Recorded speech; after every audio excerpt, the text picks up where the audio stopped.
Good afternoon, everyone, and welcome to week 2 of MPA 594.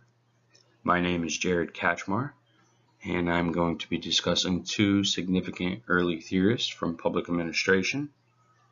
I put on here a picture of the evolution of management theory, kind of in periods, and I will be discussing the classical management and the neoclassical management, as my two theorists are Frederick Taylor and Mary Parkett Follett. The assignment this week was to apply their two theories to a modern day situation in public administration. So what I'm going to do is I'm going to attempt to provide my opinion on those theories and real life examples for me and real life experience that I've had within public administration.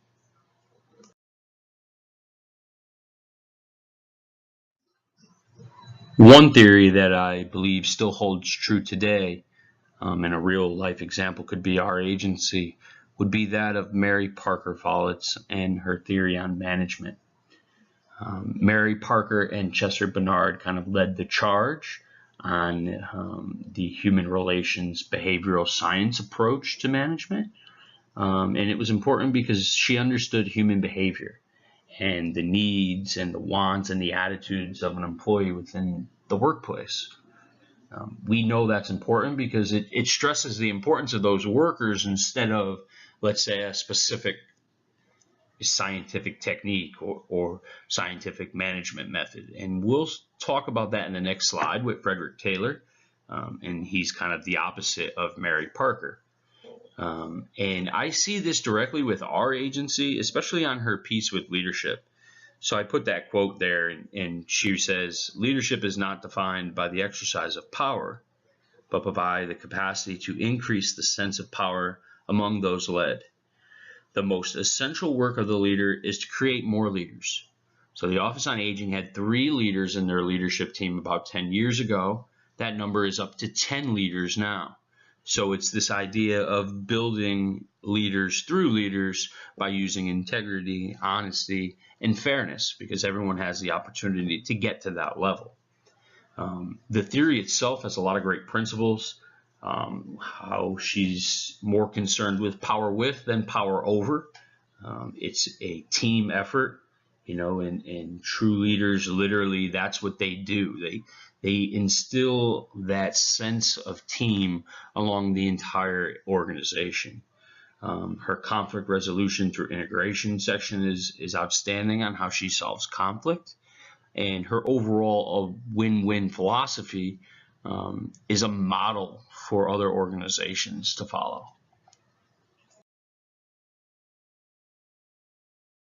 One theory I feel can be amended or updated would be the scientific management theory by Frederick Taylor. As we all know, he is the father of the scientific management theory, and the intention of this theory was to enhance economic efficiency, specifically with labor productivity. At the time, the theory was considered one of the best out, where Taylor applied science to management and engineering. The problem with this is that the theory only really focuses on the employee doing one task or one best way to do something. And that might not work in today's government. So we see a lot of employees, you hear the term wearing multiple hats, where, for instance, I might be the volunteer coordinator, but I could also be working on a different program for the Office on Aging. So I might be at a care team meeting, or I might be working with mental health, even though it's not directly with the volunteer coordinator.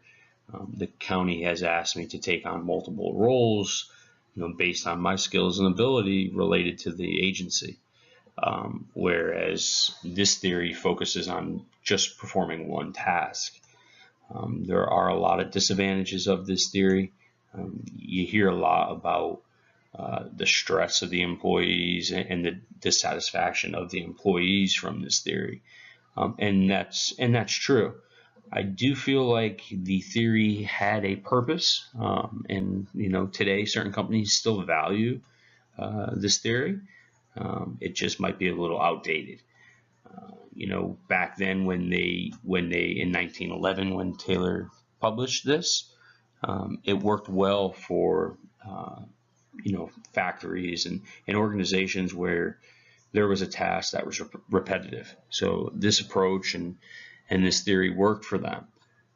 In today's world, it's just not going to work. I think there's more of a customer service demand need, and a lot of where you have to do multiple things within your organization.